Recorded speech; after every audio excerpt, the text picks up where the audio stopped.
about questions that people have or whatever. I don't even know what happened this week in the markets. Let's say. So I've been working on Valorize a lot. So I'm doing, yeah, mostly doing that. Um, doing some, doing a lot of really cool stuff over there. House of Cards NFT, how you doing? I feel like usually it takes a couple of meetings for a couple of minutes for people to start asking questions. Yeah, whatever. What does everyone want to talk about? Let's see. Crypto news. Let's see what happened this week.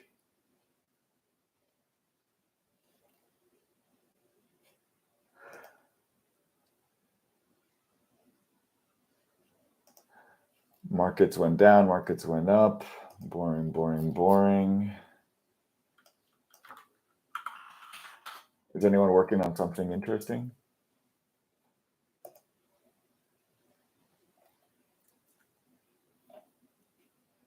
Make significant strides in. Let's see. When I'm still not taking crypto seriously. Hey, Liv, how's it going? How's Daughters of Dao going along?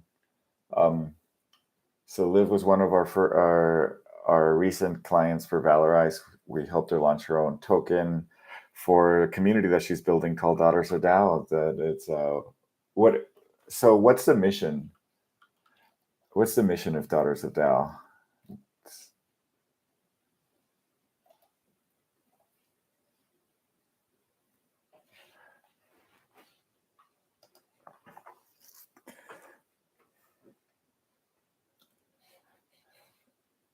But yeah, really, really cool. We also had our first tokenomics meeting. We're calling it Tokenomics Academy, and Liv was there. So on every other Monday, we're going to have a Tokenomics Academy if you want to learn about tokenomics, and alternating to that is going to be the Tokenomics Research Lab. And the first project that we're working on in the Research Lab is going to be the Valorize model, the Valorize 2 token model that we're going to be actually implementing what we're learning and putting it to design our own governance token. Let's say female fiduciaries bringing legacy to blockchain. Nice. Yeah, that I think. Well, I know from the few people on the team that I know, I think it's going to be really successful. Consulting on the build out of DAOs and transitional applications to Web3. Yeah, that's.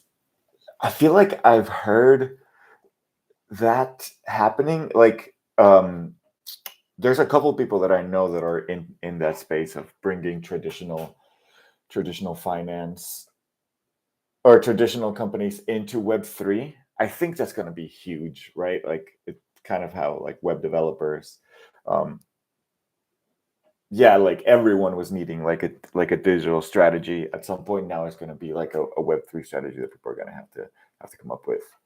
So yeah, I think that's awesome.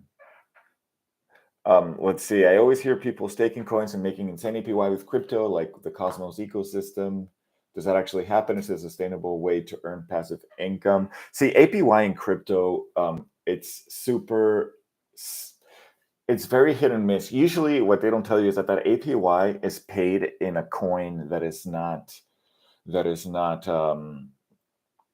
It's like a completely fabricated coin. So yeah, you get like 1,000,000% APY, but in a shit coin, like I was using Sushi Swap. No, not Sushi Swap. That's not true. I was using in Phantom. I was using some Boo. I was getting Boo coin, and I made a couple bucks. I put it like a couple $100 that I was willing to lose to try it out to get that like triple digit, quadruple digit APY, and it was interesting. It was not super fun. Yeah, and then like the price of that token went down. It's like the price the token that you're using to get rewards, the price of that token is very likely to go down. And so yeah, I don't know. Yes, it's true. It's true that you can get APYs, but usually it's paid out in a token that is probably not going to hold its value. But if you get in early before it kind of all crashes, whatever, you can make some money in that. So what's my take on Bitcoin Satoshi's vision? I don't think about it too much, because it's like a lot of these other blockchains where they're just increasing the block size, right? And it's making it more similar to like a cloud provider than a blockchain. It's like a cloud provider with some redundancy more than a blockchain. What I mean by that is, like, currently we have, like, let's see, so what Bitcoin Satoshi's vision did was just expand the block size, like, and a really big amount, to allow for really big blocks, which means that it costs a lot of money to actually run a validator, because a validator has to go through every single transaction that has ever happened on the network and process every single transaction. Right now, there's a reason why there is a block size limit on Bitcoin that is intentionally kept small to favor anyone being able to come into the network and verify that the contents that are being processed by the networks are according to the protocol, and not being censored or whatever. The problem with these big blockchains that are more scalable is that they sacrifice the ability for individuals to come in and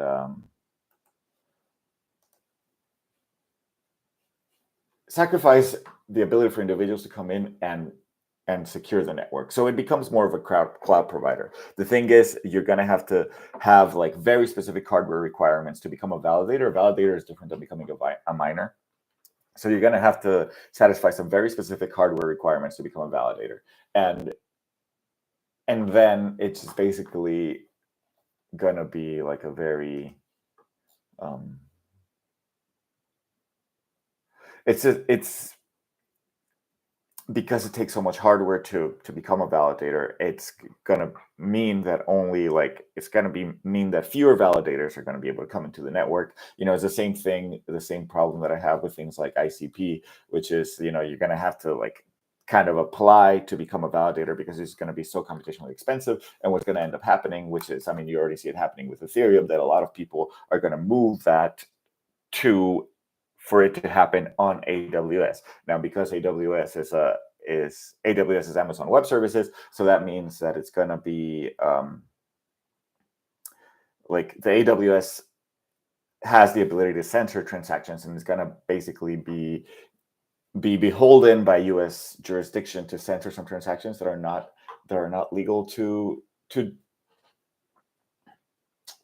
put into the blockchain. For example, like if you're doing an embargo towards Venezuela, right, and someone's sending money to their family in Venezuela, but that's technically illegal or something like that, or Cuba or Russia or whatever, because there's an embargo, then you're going to have to censor those transactions. And then, like, at that point, then why don't you use a centralized payment provider, right?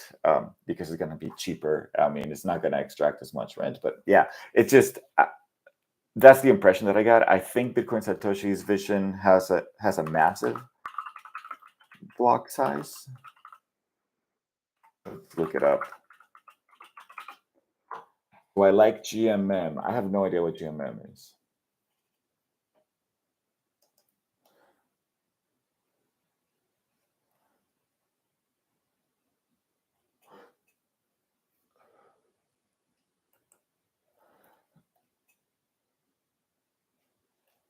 But yeah, it's basically like, I think they went to like 100 megabyte block size.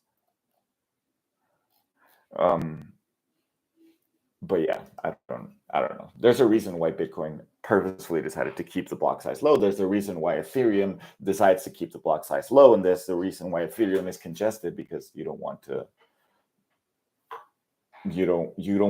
it to take like a really large amount of computational resources to become a validator on the network. So, I mean, that's the core of it, right? There's a reason why Bitcoin Cash, Bitcoin Satoshi's vision, and Bitcoin split up from the original chain.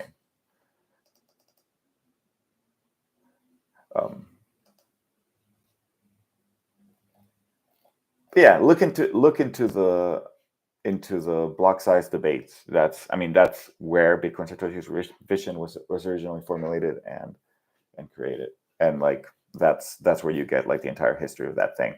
Yeah, people, if you weren't around in like 2016 in the crypto space, there was like this big sort of controversy because Bitcoin was getting a little bit congested, and some people were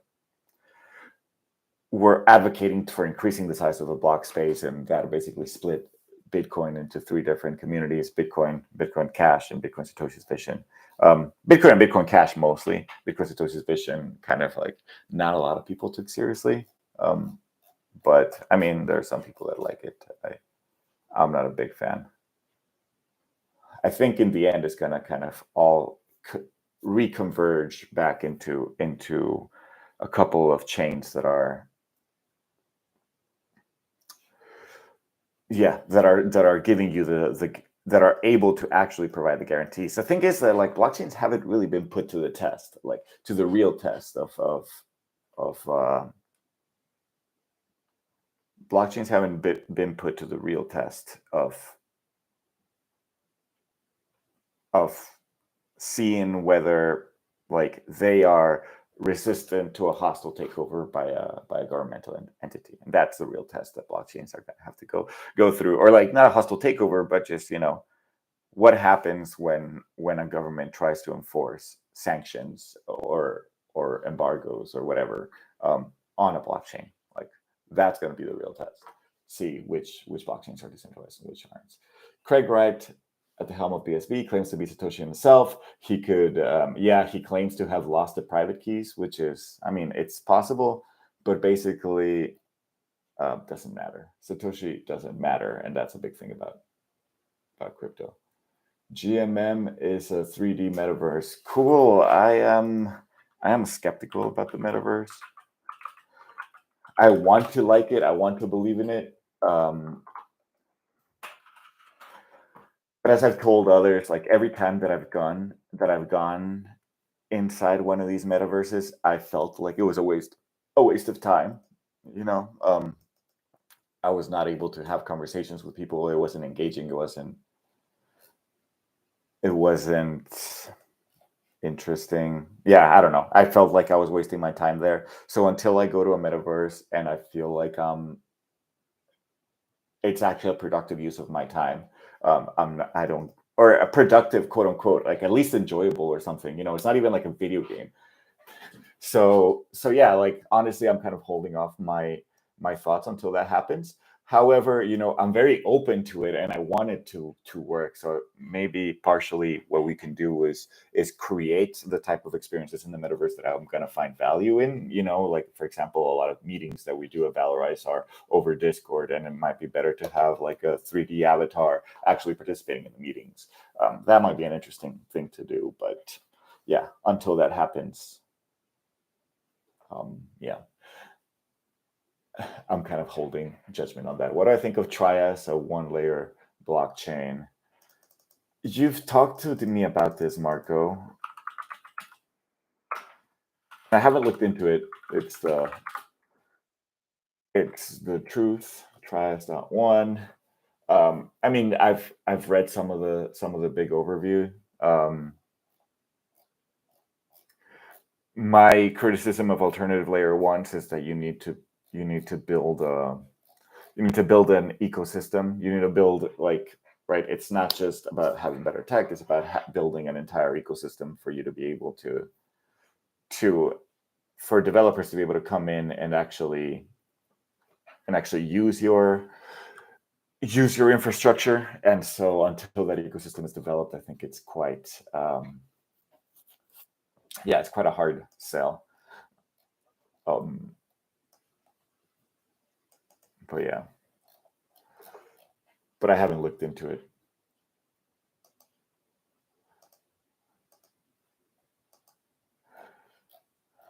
Oh Jesus, they have. Okay, yeah. I'd have to read it. read into it. Maybe, yeah. I'm not really looking for the next big hot infrastructure piece of infrastructure in the internet, honestly. I feel like what do you call it? Like I'm okay with the fact that I'm gonna miss the next hot thing. Like I'm not gonna find the next layer one blockchain at 0.001 cent or whatever, and then it's gonna go to a couple $1,000s.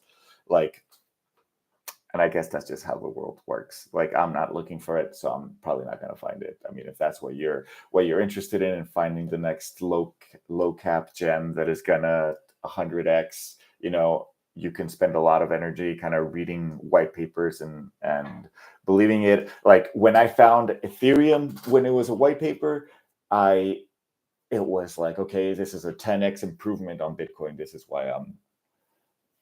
why I'm interested in it. But like I haven't really had that experience. I'm really interested in RGB network. I talk about it in my lives mostly. I haven't done a TikTok video about it, but RGB network is really interesting to me.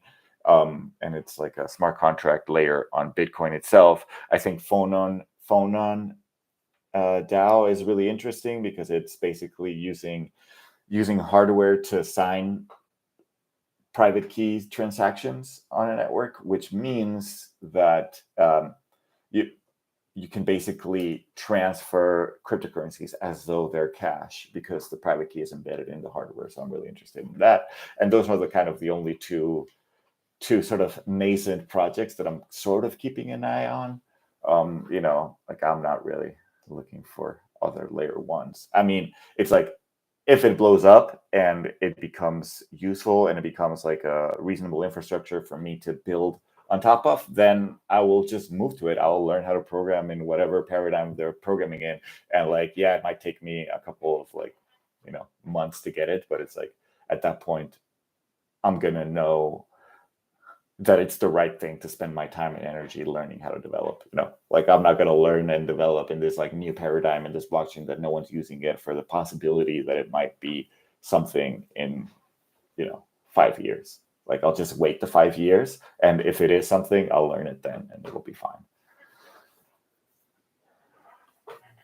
And this is from a developer perspective. Like I'm not going to invest my time and energy learning something that I don't know if it's going to be successful. I know Ace and Morty, Ace and Cryptomaxi, I think is his name now. He's always telling me to like look at Scripto, and I've heard good things about it from developers. But it at this point is mostly like a hobby thing. Like I would only do it as like a hobby thing, and like I have limited time. So if I'm gonna go in like a hobby thing, I might just learn something like Rust, which is gonna have, which has like real utility outside of blockchain. I haven't programmed in like C type language. I haven't programmed in C or C++. Like I don't usually do that low level. I'm doing Golang development. But if I was going to go into a low level language, I would go with Rust. And Rust has a lot of has that ecosystem built out outside of cryptocurrencies, right? So like I know that it's going to be a good use of my time, or I might, but that would be more to like get better at development in general.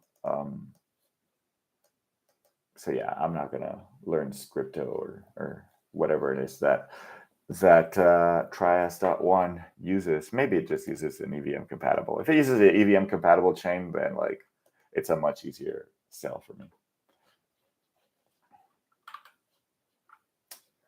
But yeah, and I won't lose money in the process.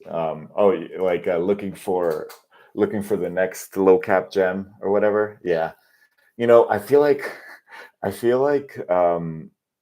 looking for low cap gems. I've had the fortune of whenever I do like a dumb meme investment, I've done maybe like 3 or 4 or whatever.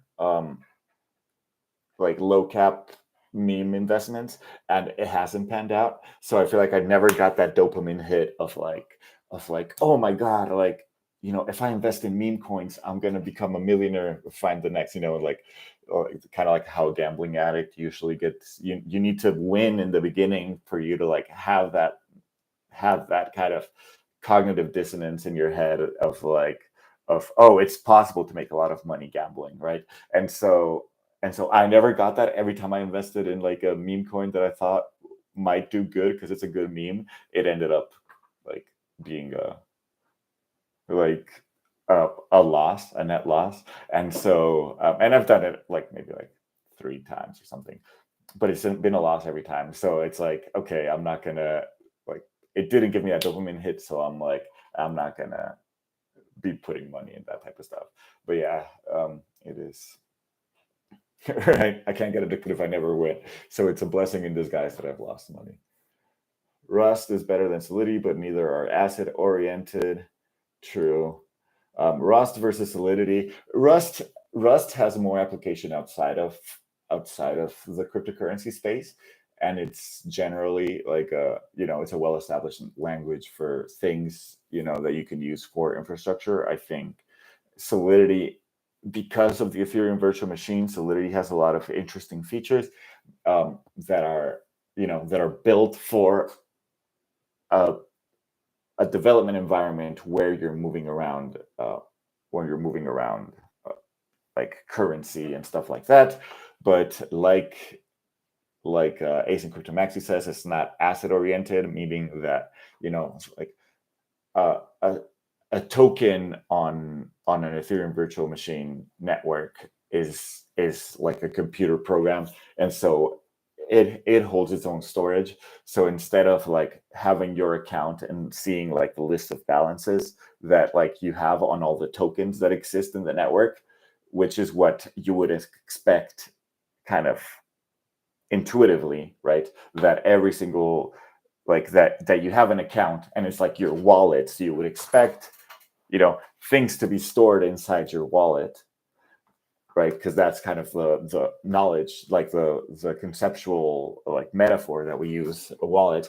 But it's like when you're issuing an asset in Ethereum, you're not actually like, if you send an asset to your address in Ethereum, we say these things, but it's not actually what we're doing. What we're doing is going to the smart contract on the chain and updating the balance of your account.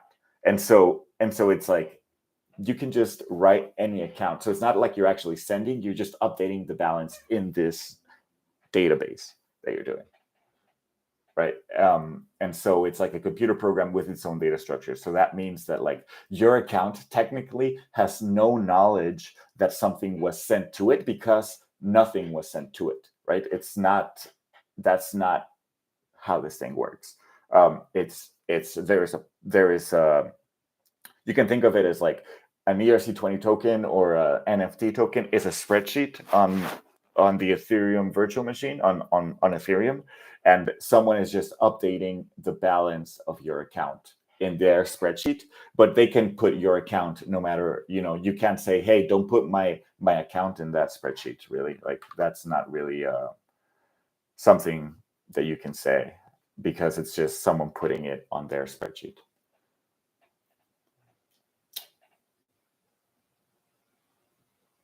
Tokens are native resources to the EDAM. They're more like balances. Yeah, that's what I'm saying.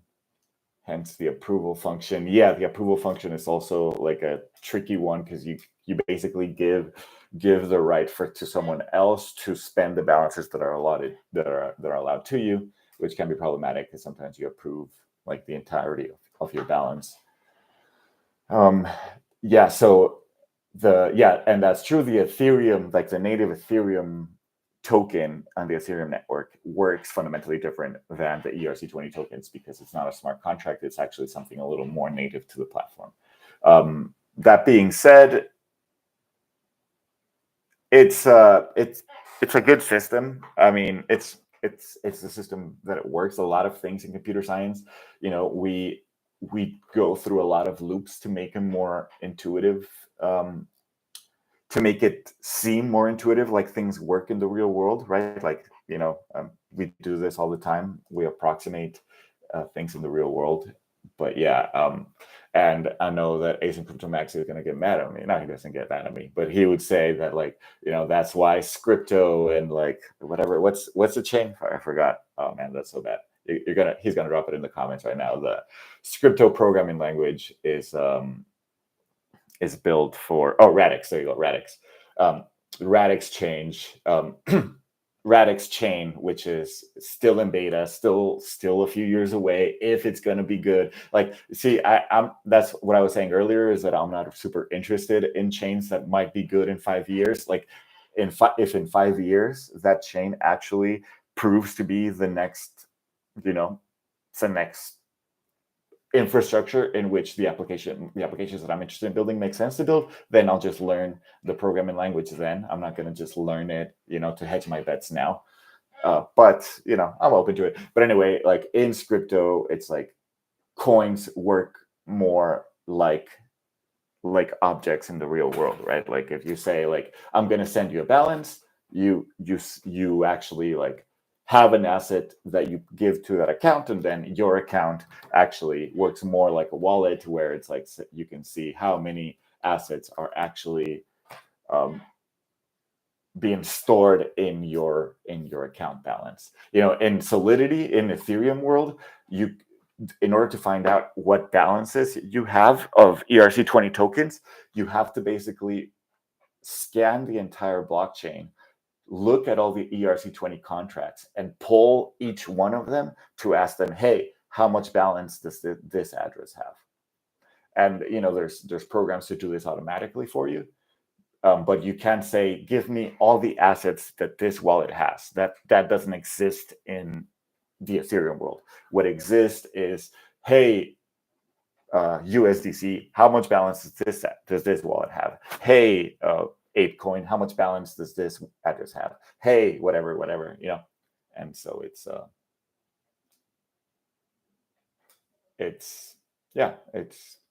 clunky. Hey, non-fungible cats. Radix won't be where Luna or Solana were last summer anytime soon. I mean, I don't talk about price action. It's probable that it goes up or that it goes down. It'll go up or down. It'll go up and an indefinite amount, unless it goes down up to 100%. But meaning I have no idea about price. If that's what you're asking me, like, it might be a good investment. Heck if I know. But it's it's still like in beta. Like, I can't even, like, it's not actually working, and no one, like, I've seen it mentioned in the internet, but no one is actually, that I know personally, is using it to actually build stuff. Tell me your thoughts on ICP. I've talked about ICP a lot in the lives. I haven't done a video about it, but what I really like about ICP is their cryptography team is working on threshold signatures to natively send assets, natively send other network crypto assets to other networks. So I think that's what I'm most excited about, their team coming up with, the ability to sign for Bitcoin transactions or Ethereum transactions that are sending the native tokens on their respective networks on them. And like, I think they should, I'm so excited for that to happen, because that's going to unlock a lot of creativity. That's similar to what Phonon DAO is doing on a different roundabout way. And Phonon DAO is using encrypted phonons, they're calling it. So they're using hardware and the imperfections in hardware to derive a private key from the hardware in a way that it can't be replicated, like that you can't get any more fidelity from it. It's using like the actual imperfections of material things to actually natively sign transactions on Bitcoin or Ethereum or whatever. So Phonon DAO is calling itself like a layer 0, but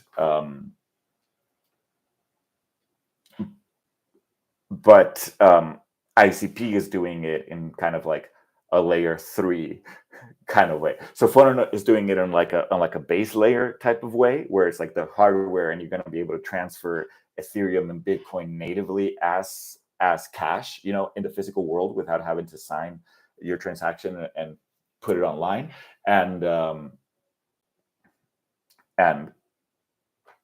ICP is making it in this like software system that you deploy these canisters to different networks, these canisters are like what nodes are in Ethereum, from what I understand. And then within these canisters, you're going to be able to use threshold signatures to actually natively transfer Bitcoin on the Bitcoin network without having to bridge it over to the ICP network. I think that's really great. I got all about that, and I hope that they open source that research and it's used, because then you could potentially do that in any network. But yeah, that's the thing that's most interesting to me about ICP.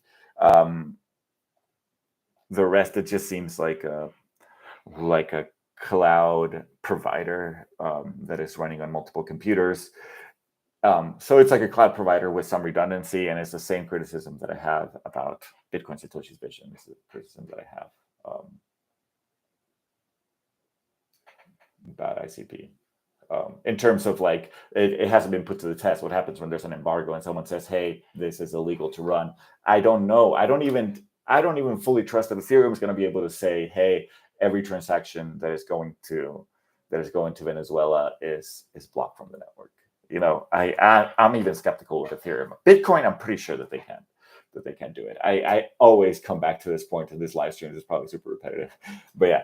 Learn crypto for 2 months and build an AMM DEX within 2 weeks. Awesome, do it. Yeah, and then in a network that no one uses. What are your thoughts on non-fungible tokens as a service, NFT, AAS implementation for Valorize? I think we absolutely are going to be doing that at some point.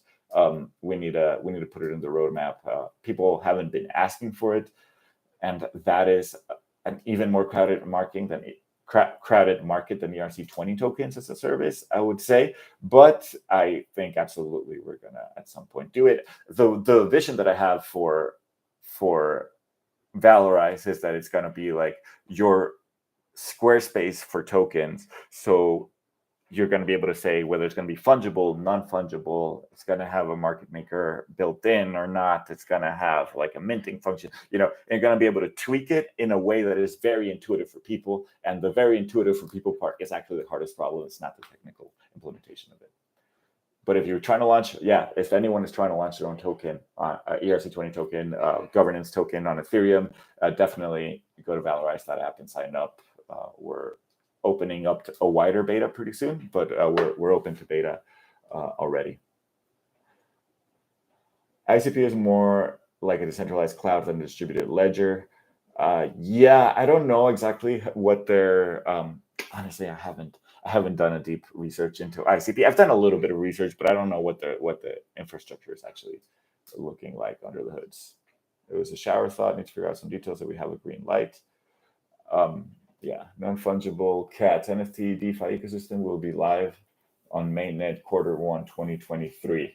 Yeah, see, so it's like, cool. That's Q1 2023. I'm not gonna. Yeah, it's. I guess my issue is that if I think something's gonna be worth it, like I might put a little bit of time into it, but it's going to take a long time, and because it's built with a different programming paradigm, like you're talking about it being maybe at the same level of an ecosystem built out as Ethereum in 10 years, if it survives the competition that is out there in layer ones. And so it's like, I don't know. It's a hard sell. I mean, I think it's a great piece of technology, sure, but it's a hard sell for me to spend a lot of time learning it. I'm keeping an eye out on it. It's like a side eye. It's not one of the main things that I'm keeping an eye out on, but I'm definitely looking at it. Radix, cool. Yeah, maybe it'll make you money if you buy it now, if it becomes more popular in the future. Works, just getting feedback from Dex before launching it, compare Solidity. If that productivity is really 10x over Solidity, I highly doubt that. You always do trade-offs, and whenever you implement a new system, it's not all about dev productivity. Although, if developers love it, that does tend to drive adoption of anything. Frameworks. I think frameworks are the right thing to compare with how blockchains are being thing. 1 second now. The red bag. Yeah. So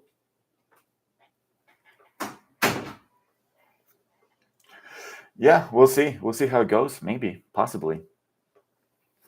It is quite possible that it is the next hot thing. I don't see it being 10x. It's like at that point maybe 3x, and like 3x doesn't cut it when you're talking about network effects, you know.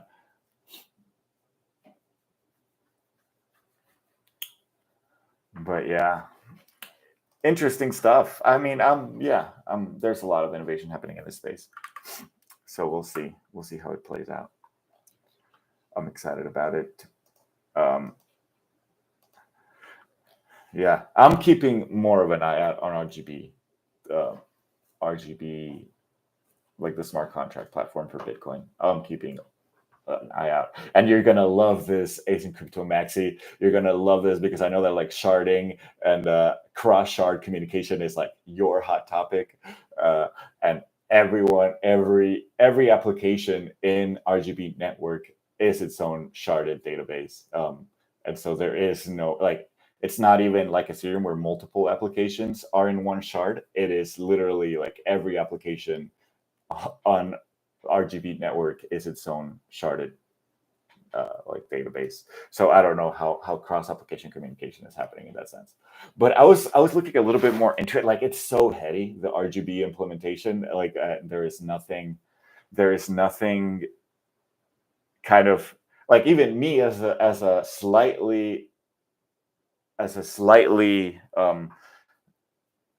technical person. I mean, I'm a software developer. I've been doing this for years, and but it's like, I mean, I'm self-taught, so I'm an application or like a web application developer, and not so much like an infrastructure core developer, like an embedded systems developer or something like that. Like I couldn't really code up a blockchain for. I mean, I could code a blockchain from scratch, but not like just kind of like as a test project. Not really. I don't have kind of like the distributed systems development experience. But anyway, it's like even for me as a pretty sophisticated technical person with knowledge about the software development and knowledge about blockchains and stuff like that, it is so hard for me to look at like the stuff for RGB implementation. It is all written for like theoretical computer scientists and stuff like that. So it's quite hard but what I am understanding is that it's completely client side validated, meaning that you basically send the entire kind of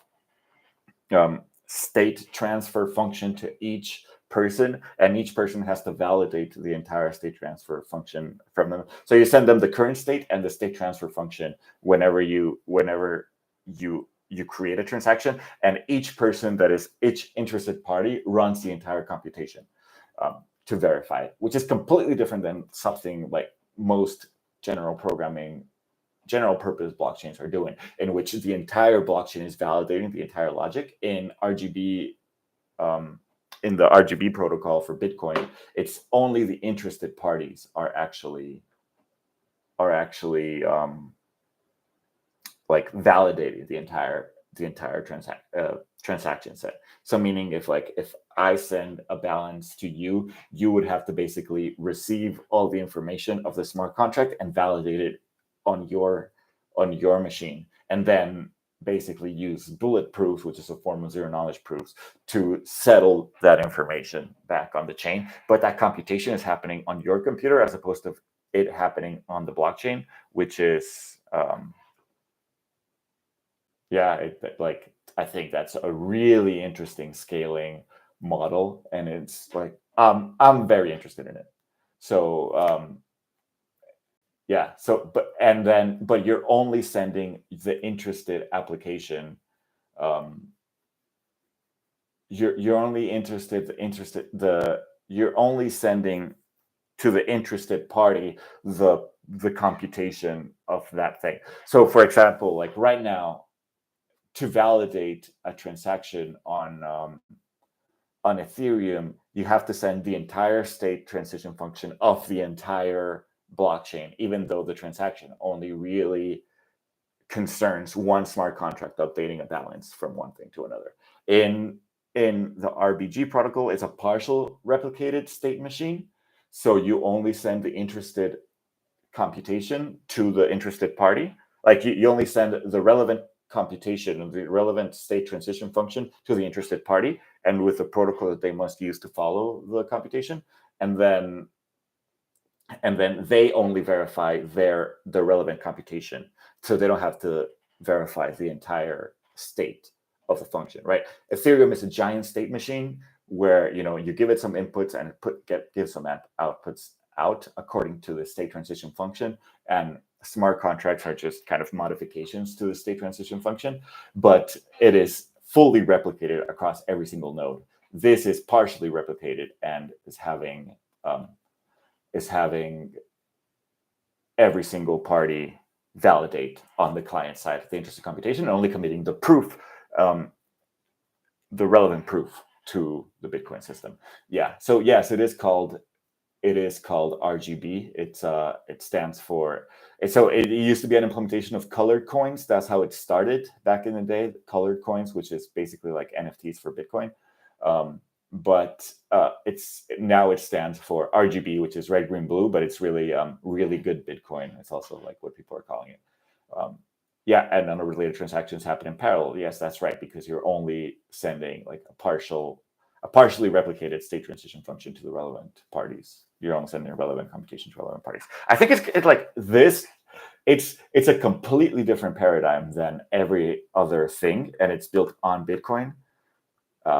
Which I'm really excited to see how it goes on. And I'm finally starting to get it a little bit. Like, it took me a long time to even get to this explanation that I'm saying, and like I'm missing a lot of context because a lot of their documentation is extremely technical, and they're coming up with their own virtual machine and so on and so forth. And so it's going to be a tough it's going to be a while before something like that takes off.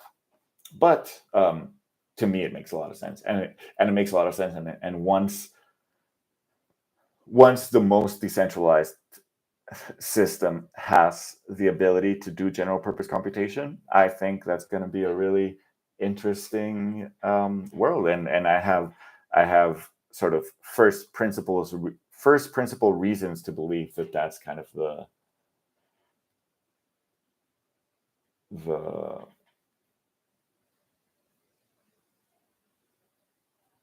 I have first principle reasons to believe that's going to be something that is worth keeping my attention. And it is, in some sense, like way more scalable than Ethereum if what they're promising is right. I think it's going to be really clunky and it's going to take a long time for it to develop, but I am definitely interested in, smart contracts directly on Bitcoin and this model that is going to just like it's like a completely different paradigm. Not completely different, because you are still doing general computation with native assets being transferred on chain, but it's like layer. It's like CK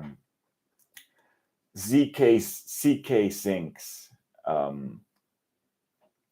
ZK. It's like ZK syncs for relevant computation directly on Bitcoin. So it's like what ZK sync is to Ethereum, this is to Bitcoin, but with Bitcoin being the layer 2, and it's just basically it's like offloading all of the computation to Bitcoin. I think it's a great freaking idea. I'm super excited to learn more about it so I can talk more about it. I need to make like a proper, TikTok breakdown of every single concept of this. I really like TikTok breakdowns. So yeah. Let's see. Do you believe we will have a combination of decentralized, centralized options? Yes. Or pure decentralization? No. Decentralization sucks for a lot of things. Decentralization is there's a reason why things hierarchies in nature are very natural. Decentralization sucks for a lot of things. It's not the right solution for everything, right? But it is a great solution for creating uncensorable, unstoppable things. So like only the things that need those properties are going to be the ones that go there. And I don't think everything needs those properties. Like for some things, it's better to have faster, cheaper, censorable transactions. What comes to mind? Like video games.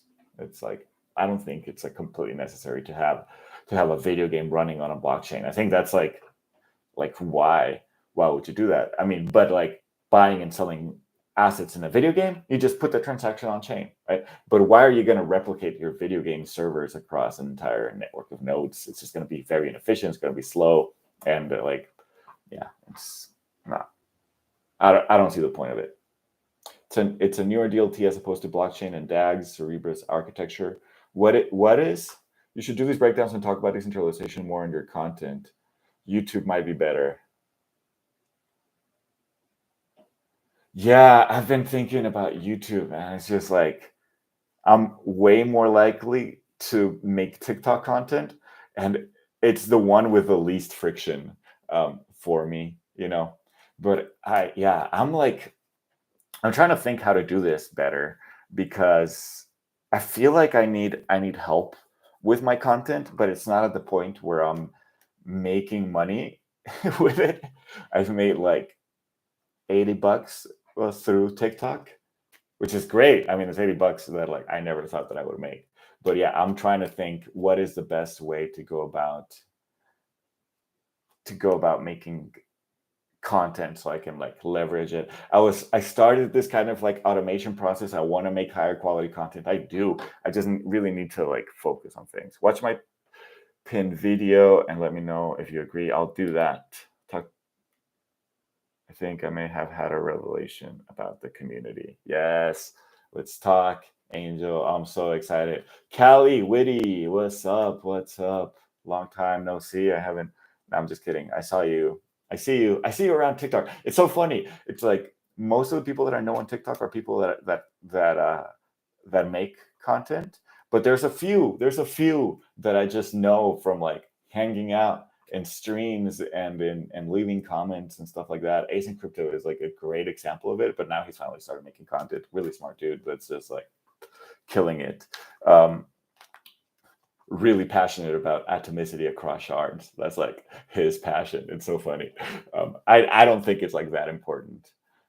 Honestly, atomicity across shards. I mean, I think it's nice, but I don't think it's like a deal breaker. I feel like Asian Crypto is always talking about it as though it's like a deal breaker. But I haven't really actually operated in, you know, I haven't actually been limited by not having atomicity across shards because I've been working mostly in Ethereum, which is one single shard, right? It's one single blockchain. Hey, Solidity dev in high demand. Yes, it is, in very high demand. I've been. The thing is about Solidity devs is that it is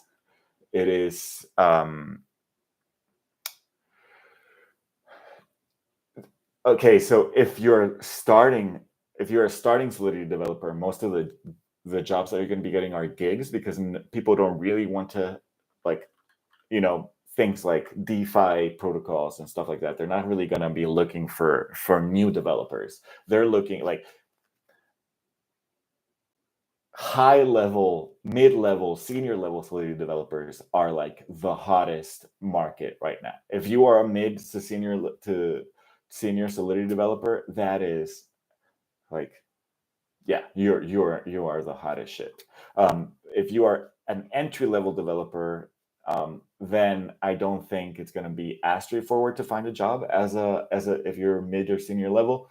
But it's definitely in high demand, and you're definitely going to be able to get a lot of gigs as well. And, NFT projects, blah blah blah blah blah, like these types of things. But yeah, like as a like these 200K a year things is going to take, if you go full time into it, you can probably learn how to develop Solidity and JavaScript enough. You will need JavaScript if you're doing Web3 thing. You can go all in on Solidity. I would say from zero, if you're doing this full time, I want to say in a year, you could be earning like 6 figures. Yeah, I think that's reasonable. But don't quote me on this. I don't know the future. I don't know your skill level. I don't know where you're starting from, and I don't know your dedication. And this is like a caveat of going full time for a year, which a lot of people don't have the benefit to do. So if you're doing part time, it might take you longer. So don't be expected. But yes, it's very.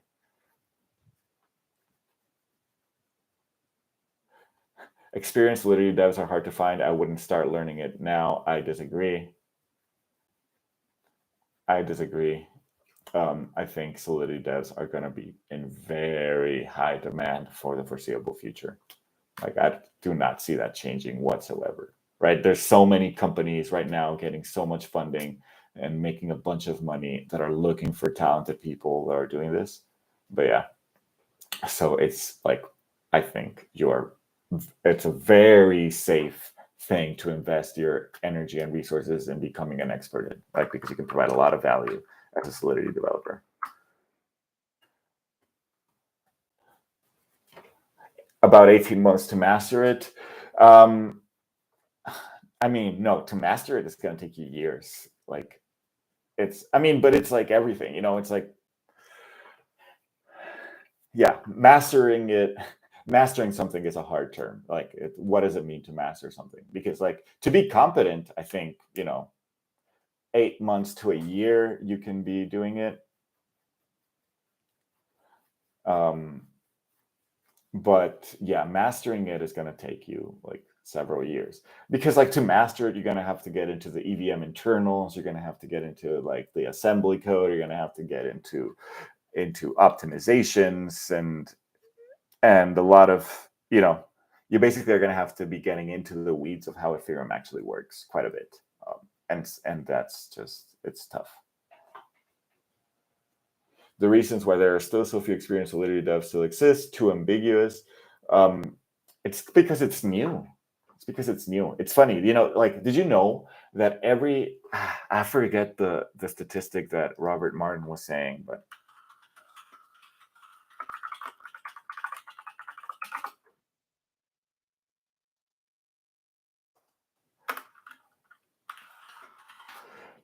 it's something crazy. Like, every 10 years,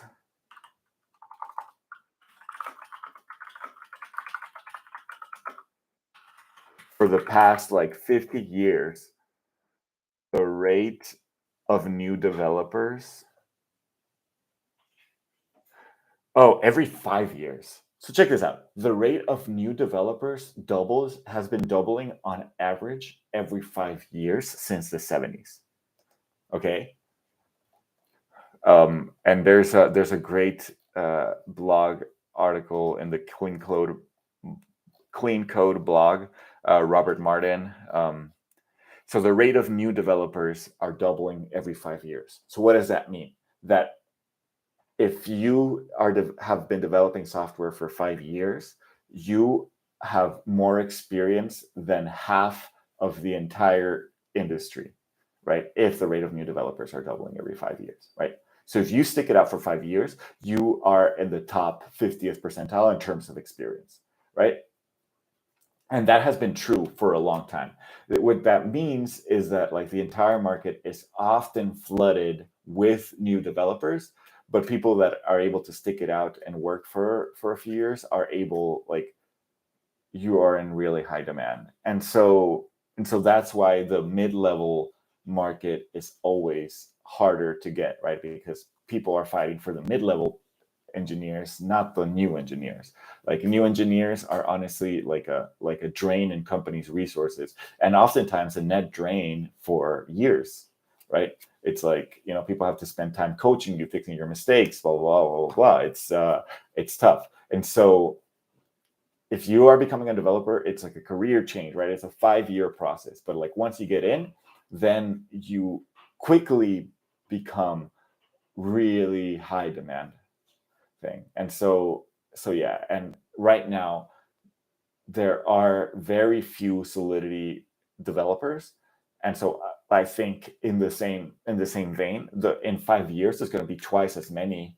But think about it, like, twice as many from what are starting now. The very senior people are like people with 10 years develop. Okay, first of all, there's no one with 10 years of Solidity development experience, right? Like, that just doesn't exist. Solidity wasn't even a thing 10 years ago.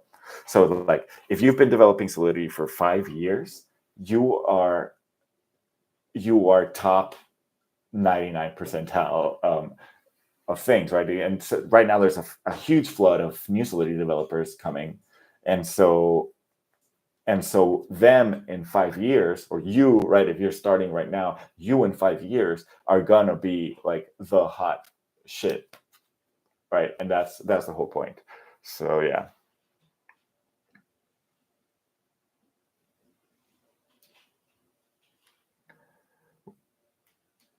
Okay, so hold on. Thoughts from Board Ape Yacht Club, other ideas, land sale. I honestly have not even followed up on that. But yeah, I mean, honestly, like if you think about it in a VC term, though, like Board Ape Yacht Club is a team of proven founders that have continuously, that have a track record, and that's what VCs often look for in things that they're putting money in. So like investing in stuff that they're doing doesn't sound like a crazy idea to me. But who knows? I don't do that. So anyway.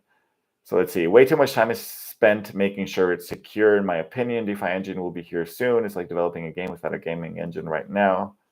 I don't think I don't I don't think that's going to change, honestly. Like 90% of software development is planning, is making sure that it's bug free, it's doing that. And if you have immutable code, then then that is actually going to be exacerbated. And if you don't have immutable code, then you run the risk of having an administrator like have it be censorable. So I don't think that's the solution, to have upgradable code. I strongly disagree with that. And so I don't think that's going to change. That's just how software development has always been, and will likely always be. Writing tests is writing code, right? Like some people say it's like writing feet. When you start development, you start thinking that creating new features is writing code. No, that's not the case. The writing code is writing things to make sure that your code is working. Like that's as much writing code as it is development, as it is writing tests to make sure that your code is working is as much development as writing the feature itself. And it's not like, and writing a feature is like every time you're writing code, there are bugs. Like there's not going to be, doesn't matter how great your DeFi engine or whatever, your Unreal Engine or whatever is, like fixing bugs is going to be like 80% of the work. And then writing tests is 50% of the work. And writing features is minimal, compared to like making sure that everything works. And that's not fixed by a DeFi engine. I mean, there are some vulnerabilities that are gonna, be patched, sure, and like that it'll give you some guardrails to do it correctly. Sure, I do think that's the case. We have that in Solidity right now. Like there's just like standards for good code practice that you still have to learn, and that's how we do things. But yeah, like it's a complete myth, and honestly like an unrealistic pipe dream to believe that it's going to be a coding paradigm that is going to be able to like protect you from vulnerabilities, and you're not going to have to spend a lot of time writing checks and tests and stuff like that. Will there be ways to undo mistakes on SC? What do you mean SC? What is SC? Am I missing something? Should I know what SC is? Or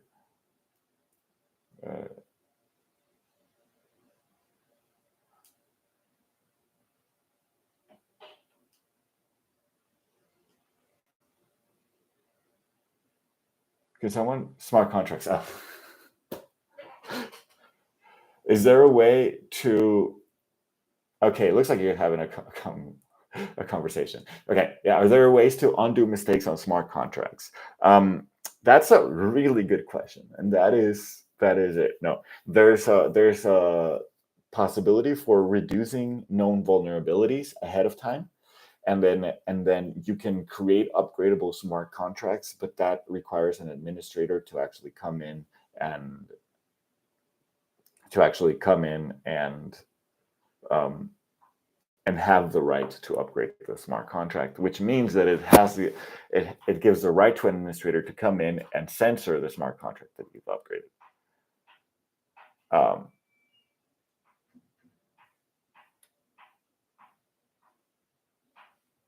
So yeah, and that's done through an upgradable proxy pattern. An upgradable proxy pattern is I'm using cards. I'm learning card tricks. So yeah, so like you have this smart contract, which is a proxy, and then this proxy basically has a pointer to this other smart contract in the background, right? So this address stays the same, and it just points to this smart contract as the logic. And when you want to launch an upgrade, you basically just like you know put another smart contract online and upgrade the logic to go to this one instead of this one. That's all that you're doing. That's an upgradable proxy. And you also have like a storage contract to maintain the state of the smart contracts you do in Delegate. You're using Delegate calls to do that, and that's totally fine. But again, immutability I think is like a really good feature in smart contracts, and I am very wary of things that remove that. The way that you do it is you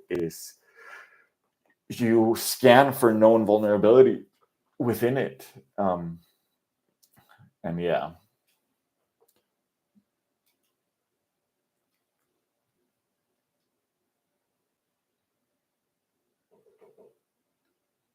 let's see. Scripto is like a blueprint. Yeah, we also have blueprints in Ethereum, and like honestly, it's like I don't know how familiar you are with no code tools, Ace and Crypto, but no code tools have always been promising what you think that Scripto is promising and guaranteeing. And like, look, it's great, but it's like, yeah, like today, launching an ERC20 token is stupid easy with open Zeppelin contracts. You know, it's a blueprint, and you just launch it and it's fine, right? Like that's already there. The problems and the vulnerabilities come from people trying to do really custom stuff with the contracts, not just taking the blueprints and doing it. And Script is going to have the same issues because yeah, you're going to have blueprints just like you do in Ethereum today. In Solidity today, you have the blueprints to do the things the proper way. But once you try to get out of the guardrails, because you're going to want to do more complex things, like if you can only do things that the system allows you to do, then it's a bad system. You want a system that allows you to do general computation, general things, right? And to do that, you're going to have to write custom logic, and that custom logic is always going to have vulnerability. Doesn't matter how many guardrails the system has. Like there are ways to scan for known vulnerabilities on Solidity. There are ways to prevent it to use like these guardrails to prevent the known vulnerabilities. Which yeah, it's a thing, but it's not going to be like. I mean, it's just like in practice, what you're describing, this like smart contract blueprint language scripto that is gonna not have vulnerabilities and is gonna just like explode innovation because it's gonna be super easy. Like, yeah, there's part of it. It's like when Ruby on Rails came out and basically made it extremely easy to create a website, and you had a lot of to create a backend server. It abstracted a lot of the boilerplate, did it whatever. Like we don't really have that in Ethereum right now. Open Zeppelin is the closest thing to that, and it's pretty good at it actually. But yeah, I guess it's always going to be a problem because that's going to be good for 80% of the cases, but it's not going to be good for the 20% of the cases when custom logic is actually necessary.